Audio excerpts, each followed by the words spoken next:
Some people have been fortunate enough to survive a plane crash. Others have been stranded miles from shore without a boat and lived to tell the tale.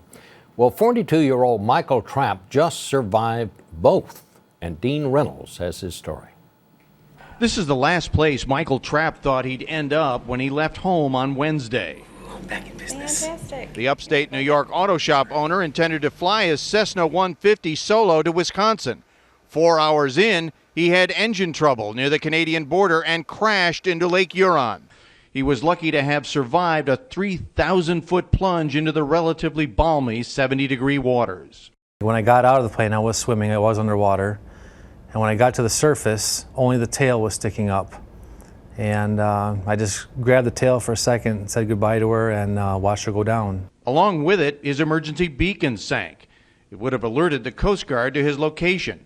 17 miles from shore, all alone and without a life vest, he spotted a smokestack and set his sights on getting there. He alternated between swimming, treading water, and floating on his back and stomach. A big freighter went within 50 feet of me but never saw me.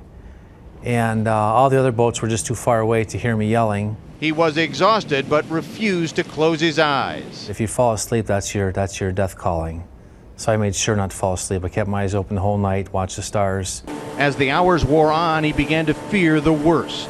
There was times when I thought it was going to happen, when I was coughing or gagging and just struggling to breathe, that I thought that might happen. But I was just hoping there's got to be a boat somewhere that's going to see me. Sooner or later, something's got to see me. After 18 hours, one finally did. Two women on a yacht called the Eagle's Nest saw Trapp waving a sock. Captain Dean Petitpren pulled him aboard. If we would have left 5 minutes earlier or later, probably be a different story. I started crying when they turned around. I was so happy that they were coming back to get me. After riding a boat to the shore and an ambulance to the hospital here in Saginaw, Trapp was weak but in relatively good shape. Doctors say he'll be out tomorrow. When he goes home, though, he intends to make that journey by car. Dean Reynolds, CBS News, Saginaw, Michigan.